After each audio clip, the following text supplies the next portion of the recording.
태평도인의 신비로운 여정. 삼국지, 도원결의 예로부터 세상은 참 신기한 곳이었어요. 때로는 하나로 뭉쳐 평화로웠다가도 때로는 여러 조각으로 나뉘어 시끄러워지곤 했죠. 마치 숨을 쉬는 것처럼 세상도 그렇게 흘러갔답니다. 한 나라가 오랜 시간 평화를 지켜왔지만 어느덧 그 평화는 흔들리기 시작했어요. 황제들은 백성의 목소리 대신 간신들의 속삭임에 귀를 기울였고 나라는 점점 혼란 속으로 빠져들었답니다. 백성들의 삶은 날마다 힘들어졌어요. 도처에서 도둑대가 들끓고 굶주린 사람들은 희망을 잃어갔죠. 마치 거대한 폭풍이 몰려오기 전에 고요함처럼 불안감이 온 세상을 감쌌습니다. 그때 거록군의 장각, 장보, 장양, 삼형제가 살고 있었어요. 특히 마청장각은 과거 시험에 여러 번 떨어졌지만 학문에 대한 열정만은 누구보다 뜨거웠답니다. 어느 날 장각은 약초를 캐러 깊은 산속으로 들어갔어요.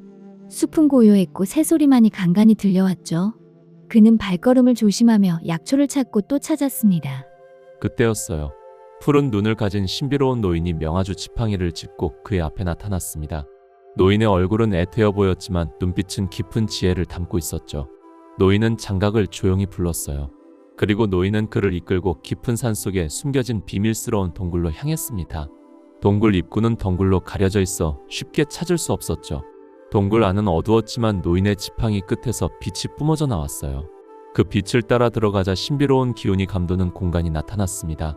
노인은 그곳에서 천서 3권을 장각에게 건네주었어요. 이것은 태평호술이라는 책이다.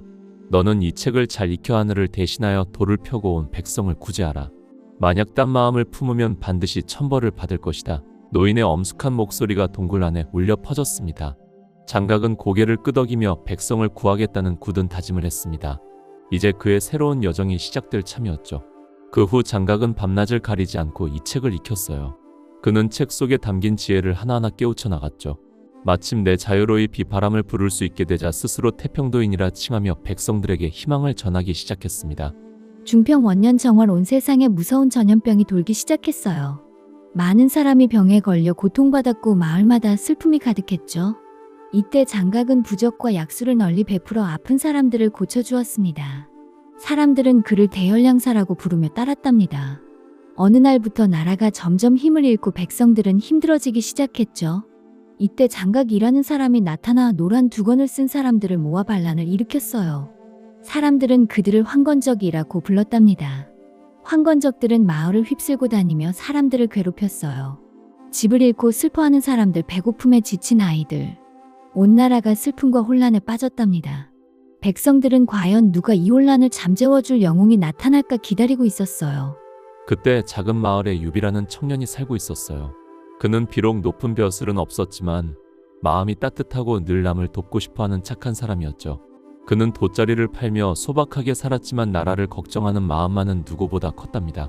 유비는 황건적 때문에 고통받는 사람들의 이야기를 들을 때마다 마음이 아팠어요. 내가 비록 힘은 없지만 이대로 보고만 있을 수는 없어. 그는 백성들을 돕기 위해 무엇이든 해야겠다고 다짐했답니다. 한편 정육점에서 일하는 장비라는 덩치 큰 사나이가 있었어요. 그는 성격이 급하고 불같았지만 의리를 중요하게 생각하는 멋진 사람이었죠.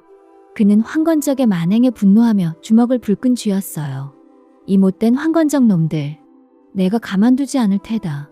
장비가 큰 소리로 외치자 마침 그곳을 지나던 유비가 장비의 용감한 모습에 감탄했어요. 유비는 장비에게 다가가 말을 걸었답니다. 그리고 또 한 명의 영웅 관우가 있었어요. 그는 긴 수염이 멋지고 늘 책을 읽으며 지혜를 쌓는 사람이었죠. 그는 또한 무술 실력도 뛰어나 누구도 당해낼 수 없는 용감한 장수였어요. 관우 역시 나라의 혼란을 보며 깊이 탄식했어요. 이대로는 안 돼. 백성들을 구하고 나라의 평화를 되찾아야 해. 그는 자신의 뛰어난 무술 실력을 백성들을 위해 쓰기로 결심했답니다. 어느 날 의병을 모집한다는 방이 붙었어요. 유비와 장비는 마치 약속이라도 한 듯 그 방 앞에서 만났죠. 장비는 유비의 따뜻한 마음에 감동했고 유비는 장비의 용기에 놀랐어요. 그때 조용히 다가온 관우가 두 사람의 이야기에 귀를 기울였어요. 세 사람은 서로의 눈빛에서 백성을 위하는 뜨거운 마음을 느꼈답니다. 우리 함께 나라를 구합시다. 세 영웅은 복숭아나무 아래에서 형제를 맺기로 했어요. 먼저 유비와 장비가 손을 맞잡고 맹세했답니다. 우리는 비록 다른 날에 태어났지만 같은 날 죽기를 원한다. 이어서 관우도 두 사람과 함께 손을 잡고 맹세했어요. 이제 유비, 관우, 장비 이 세 영웅은 나라의 평화를 위해 함께 싸우기로 굳게 맹세했답니다. 새로운 영웅들의 이야기가 시작되는 순간이었어요. 도원결의를 마친 세 영웅은 서로의 손을 굳게 잡았어요. 이제 우리는 한마음 한뜻으로 나라를 구할 것이다. 유비가 말하자 관우와 장비도 고개를 끄덕였죠. 하지만 황건적과 싸우려면 맨손으로는 안 될 일이었어요. 우리에게는 훌륭한 무기가 필요합니다. 장비가 주먹을 불끈 쥐며 말했어요. 유비는 깊이 생각했어요. 맞아, 우리에게는 강하고 튼튼한 무기가 필요해. 어디에 가면 그런 무기를 만들 수 있을까? 관우가 조용히 말했어요. 제가 아는 대장장이 가 있습니다. 그는 하늘 아래 가장 훌륭한 무기를 만들 수 있는 분이지요. 세 영웅은 관우의 안내를 따라 깊은 산속으로 들어갔어요. 쇠를 두드리는 땅땅 소리가 멀리서부터 들려왔죠. 드디어 연기가 피어오르는 대장간에 도착했어요. 그곳에는 우람한 팔뚝을 가진 대장장이가 땀을 흘리며 일하고 있었답니다. 유비는 대장장이를 시켜 한 쌍의 칼을 만들게 하였으며 관우는 무게가 무려 82근이나 되는 청룡 언월도를 만들었고 장비 역시 강철로 8척의 긴 창을 만들었으며 제각기 갑옷과 투구를 갖추었습니다.